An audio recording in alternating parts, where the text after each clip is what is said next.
carta a los Gálatas, capítulo 3, versículo 3. Leemos su palabra en el nombre del Padre, del Hijo y del Espíritu Santo. Amén.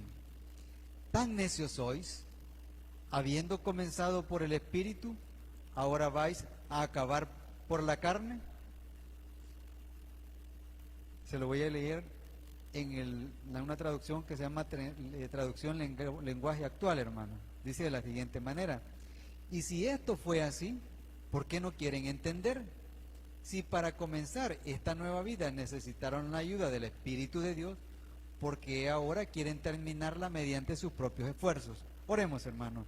Gracias, Señor, nuevamente y desde lo más profundo de nuestro corazón, por regalarnos este versículo. Padre, quiero pedirle que nos despojemos, Señor, de toda fuerza que influye en nuestra carne y podamos, Padre, encontrarnos con usted en el Espíritu, y su Santo Espíritu nos pueda iluminar, nos pueda guiar hasta encontrarnos con esa enseñanza que encierra este versículo para cada uno de nosotros. Señor, usted sabe de qué carecemos y sabe de qué está llena nuestra mente.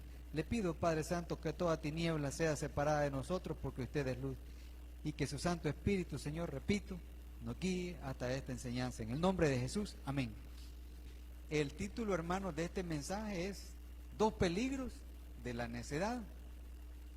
Recordemos que en este capítulo 3, en el versículo 1, Pablo señala a los Gálatas de insensatos, y la insensatez de los Gálatas consistía en lo siguiente: ellos habían conocido a ese Cristo crucificado por medio de la predicación de Pablo. No siendo pueblo judío, habían abrazado la fe,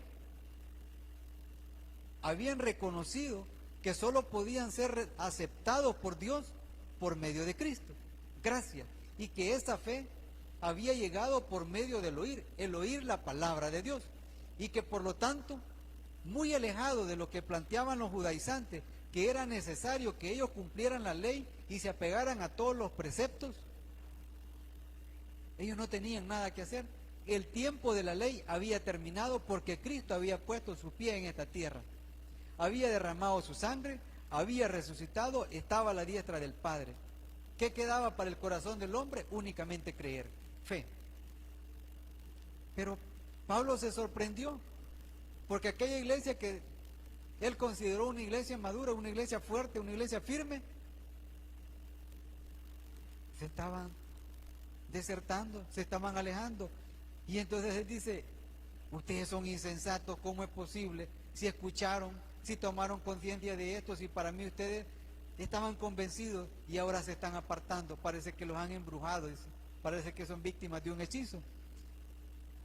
Han entrado en una desobediencia que me sorprende, que me asombra. Y luego en el versículo 2 les dice, los confronta.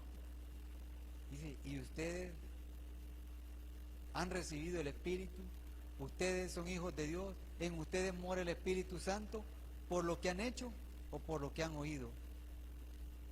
Pero en este versículo 3, la confrontación no cesa, la confrontación continúa. El enfrentamiento de Pablo con aquella iglesia de los Gálatas, o con aquellas iglesias de los Gálatas, continúa. ¿Por qué? Porque Pablo le dolía en su corazón la conducta necia que ellos estaban mostrando. No es posible, hermano, que después de conocer a Cristo, que nosotros, y lo tremendo, hermano, es lo siguiente, repito, que los gentiles, en el plan divino de Dios, no éramos la primera opción. La primera opción para Dios era el pueblo escogido, era Israel. Ellos tenían que recibir, ellos tenían que ver a Cristo como su Mesías, depositar, poner en Él su fe, y por ellos ser alcanzados nosotros. Pero los Gálatas, al igual que nosotros, por el endurecimiento del pueblo escogido de Dios, fueron tocados por la predicación de Pablo. El Espíritu Santo impactó, llenó sus vidas, y ahora, sin tener necesidad de cumplir ley, ellos estaban interesados en pasar de lo conocido a lo desconocido. ¿Por qué razón? Porque ellos no tenían nada que ver. Los gentiles no tenemos nada que ver con la ley. No.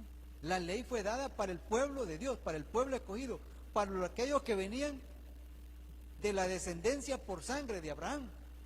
Pero nosotros somos una descendencia espiritual de Abraham. ¿Por qué? Por nuestra fe en Cristo.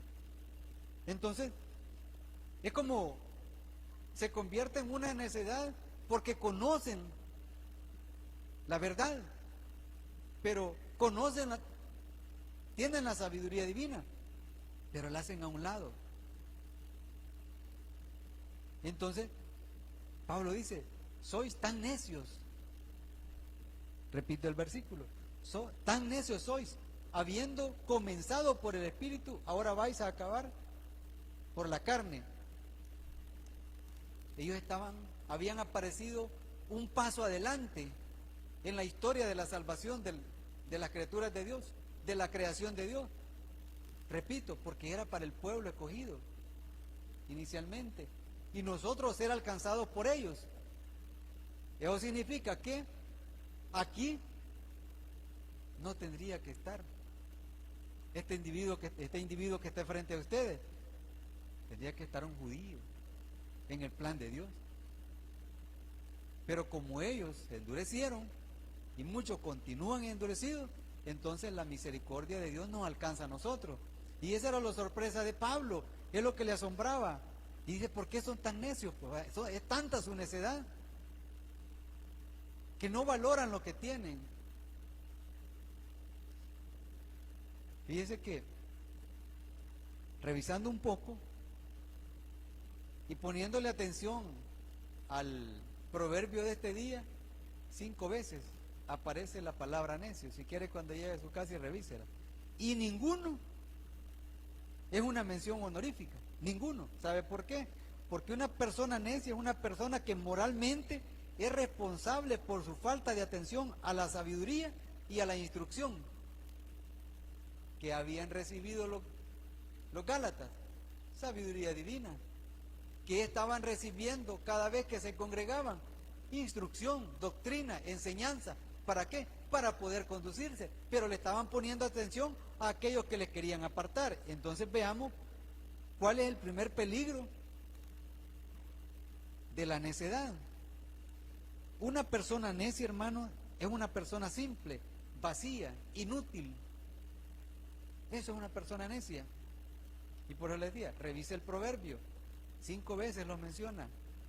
Y a ninguno hace referencia como para sentirse orgulloso. No es cierto que muchas veces nosotros escuchamos expresiones que sos tan necio que caes mal. Es por eso, porque es inútil, no sirve para nada. El primer peligro de la necedad es que nos aleja de agradar a Dios.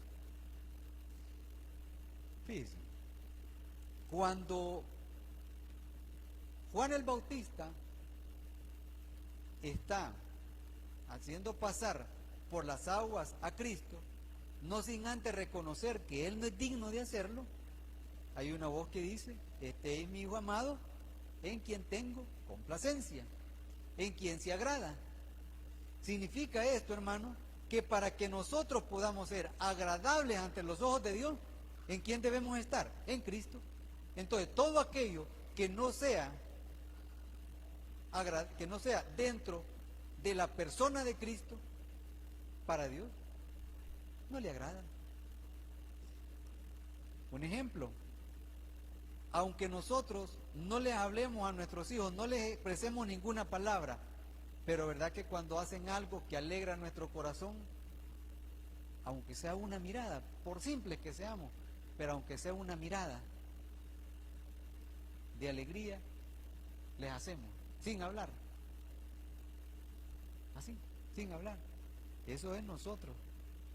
Imagínense el corazón, si es que la imaginación nos alcanza para eso, ¿qué puede haber en el corazón de Dios, humanamente hablando, cuando nosotros hacemos las cosas como a Él le agradan en el nombre de su Hijo? Impresionante. Entonces, pero dice que el necio, el primer peligro es que se aleja de agradar a Dios. Acompáñenme por favor a la carta a los Romanos, en el capítulo 6 y versículo 17. Se lo leo, dice, pero gracias a Dios que aunque erais esclavos del pecado, habéis obedecido de corazón a aquella forma de doctrina a la cual fuisteis entregados, y libertados del pecado, venisteis a ser siervos de la justicia. Está hablando de dos momentos en la existencia del ser humano: un pasado y un presente continuo. ¿Por qué un pasado? 16, pero gracias a Dios que aunque erais esclavos del pecado, le está diciendo a los romanos. Entonces, a estas personas que ya cambiaron su condición, que éramos nosotros antes de llegar a Cristo, esclavos del pecado. Nuestro cuerpo servía al pecado. ¿Quién se enseñoreaba de nosotros? ¿Quién era el Señor de nosotros antes de conocer a Cristo? El pecado. Pero cuando llegamos a Cristo, hay un nuevo nacimiento. Comienza un presente. El pasado quedó atrás. Nuestros pecados, nada que ver. Perdonados, pasado, presente y futuro. Declarados justos, declarados sin culpa por la sangre de Cristo. Pero comienza una nueva vida. Somos una nueva creación. Pero si esto es así, ¿qué es lo que debe de gobernar nuestros pasos? La vida en el Espíritu. Entonces, cada día que pasamos desde nuestra existencia, nos debería, oiga bien, nos debería de alejar de la influencia del pecado en nuestra vida. Pero como nosotros actuamos como simples mortales, actuamos neciamente, no reconocemos esa obra de Dios en nuestras vidas, no disfrutamos esa condición de hijos de Dios, de estar sin culpa. Lo he dicho más de una vez y lo vuelvo a traer como ejemplo. Si yo le pudiera describir cuántas veces cuando trabajaba en el hospital vi caras sonrientes cuando le decíamos: usted se va para su casa este día, no por vaciar el hospital, sino porque ya ameritara, ya estaba en condiciones de irse. Imagínense personas que pasaban 1 mes, 2 meses, 3 meses en el hospital. Alta, se va ahora. Hermano, le daba una alegría, pero alegría. Sí, es que me quedaba sorprendido, sobre todo con los diabéticos en cosecha de mango, porque les alegraba. Ellos sabían que los mangos les iban a elevar el azúcar de nuevo y que pronto iban a regresar. Pero el saber que iban a disfrutar ese mango, esa fruta madura, ellos iban encantados para su casa, iban sonrientes. El que sale de una cárcel, ¿usted cree que no sale sonriente? Claro que sí, va a disfrutar su libertad. Pero ¿cuál es nuestra realidad? Que no disfrutamos la libertad espiritual que tenemos. ¿Por qué? Porque todavía el pecado, todavía el dominio de la carne sobre el espíritu sigue siendo una carga difícil de llevar para cada uno de nosotros, y poco avanzamos. Y como no avanzamos, entonces no agradamos a Dios. Conducta necia. No actuamos como personas sensatas, no caminamos en obediencia, y es lo que pasaba en los Gálatas. Se estaban apartando, habían conocido, estaban gozando de una condición que ni siquiera en su mente existía. Porque acuérdense que para el mundo las cosas del espíritu son locura. ¿Quién de nosotros, cuando Dios no había tocado nuestro corazón por medio de su Santo Espíritu y habíamos reconocido a Cristo como nuestro Señor y nuestro Salvador? Se lo digo de corazón, yo me reía, así me reía. Y ahora yo soy parte de los que consideré locos en otro tiempo, de los que consideré sin oficio en otro tiempo. Pero realmente en la vida del cristiano lo que menos hay es tiempo. ¿Por qué? Porque debemos de estar ocupados en las cosas de nuestro Padre, porque fue lo que Cristo hizo en esta tierra. Entonces, repito, nos aleja de agradar a Dios. No gozamos la libertad que tenemos. El pecado sigue siendo una influencia real tristemente, efectiva sobre nuestras vidas, porque nos sigue tocando. Y mientras el pecado siga siendo esa sombra que nos acompañe, no vamos a estar caminando en agrado o agradando a nuestro Dios. Entonces, ese erais sigue siendo una realidad para nuestra vida, pero ese habéis, ese presente que comenzó cuando recibimos a Cristo como nuestro Señor y como nuestro Salvador, vamos caminando, pero despacito, posiblemente uno más que otro. A mí me cuesta, porque estas palabras que dice el versículo 17 del capítulo 6 de la carta a los Romanos, pero gracias a Dios que aunque erais esclavos del pecado, habéis obedecido, esa obediencia es la que me cuesta vivirla.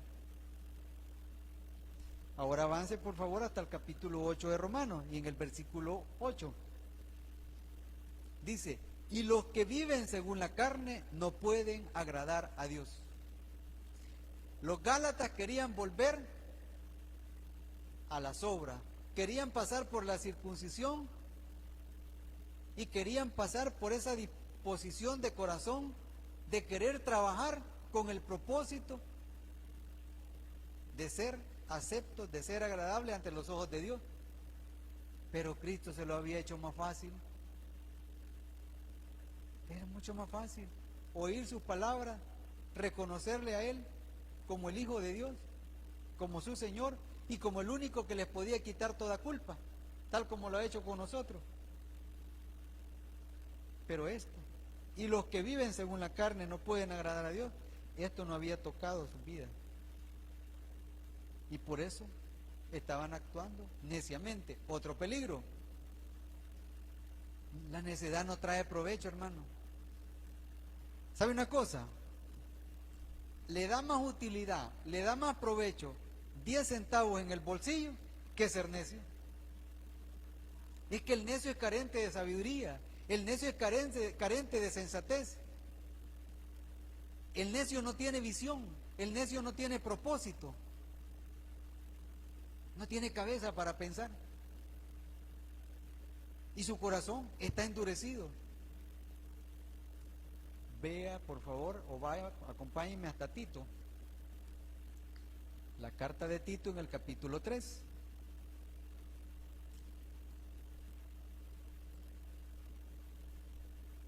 Tito capítulo 3, versículo 9. Si te ve en letras grandes, dice justificado por gracia. ¿Verdad que no dice por esfuerzo propio? Dice por gracia.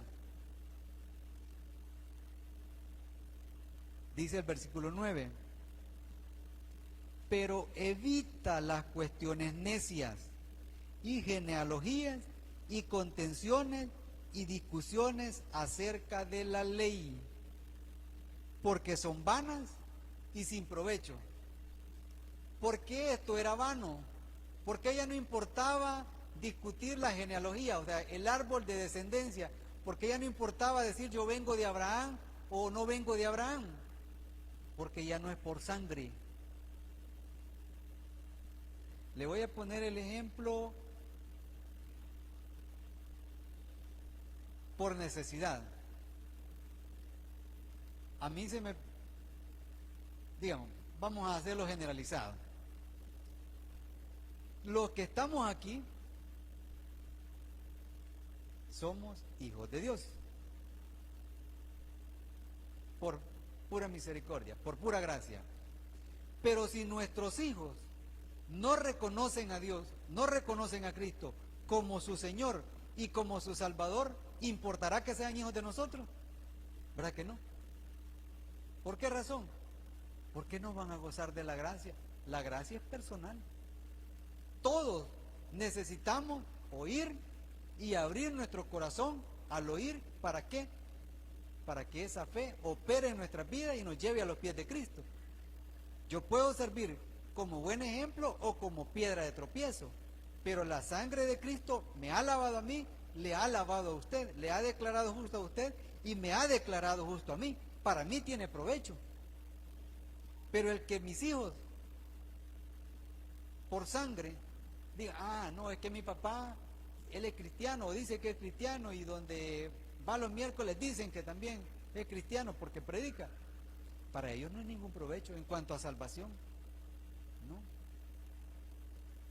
Entonces así sucedía, por eso es que dice genealogía o de descendencia.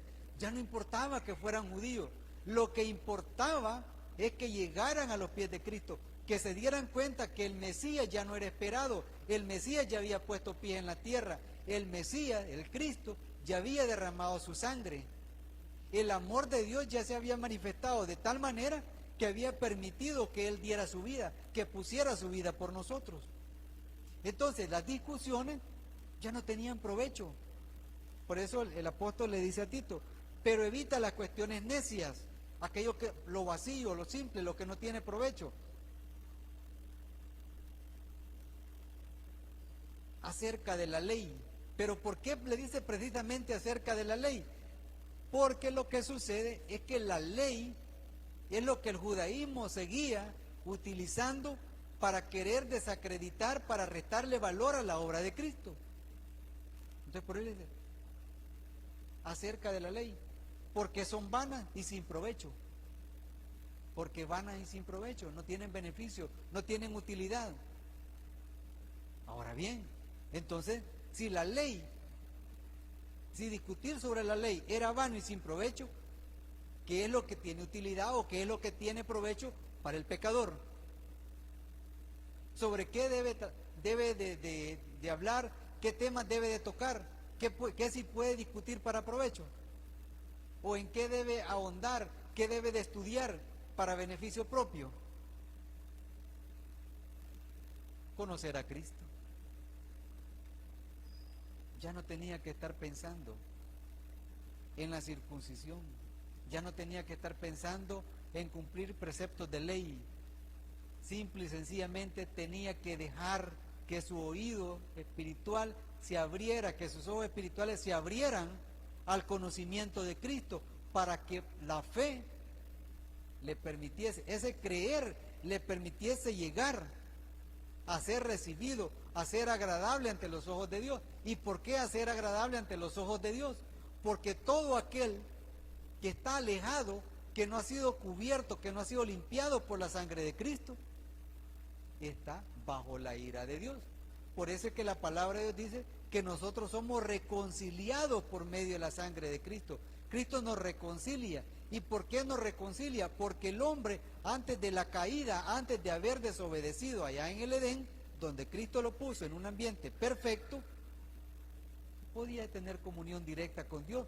Pero ¿qué pasó cuando desobedeció? Se perdió esa comunicación. Dios ya no podía hablar, el hombre ya no podía hablar con Dios. Y de ahí la necesidad de un mediador. Entonces la ley surgió nada más como un auxiliar que le hacía ver al hombre su necesidad y a la vez su incapacidad de cumplirla. Le hacía ver pecador, le hacía ver débil. Pero viene Cristo. Y como no se puede cumplir, entonces ¿qué sucede? Que en Él nosotros somos fuertes, porque en Él ya nosotros no hacemos nada. Él es lo que realmente nos trae provecho. Pero cuando nosotros actuamos neciamente, en primer lugar, no agradamos a Dios. Y en segundo lugar, vivimos sin utilidad alguna. Vivimos neciamente como personas simples, como personas insensatas, como personas desobedientes, pero conscientes de que esa desobediencia no nos trae ningún provecho. Hermanos, Pablo le dice a los Gálatas, ¿tan necios sois? Es como que si nosotros nos dijera, sos tan ciego que no sos capaz de reconocer la obra que Cristo ha hecho en tu vida, que ahora te querés apartar. Para nosotros, los que no somos del pueblo judío, nuestra necedad, ¿sabe cuál sería? ¿O en qué consistiría nuestra necedad? En conocer esta palabra, en saber que somos hijos de Dios y en no honrarle. No honrarle a Dios es no reconocer la obra de Cristo en nuestras vidas y querer volver al mundo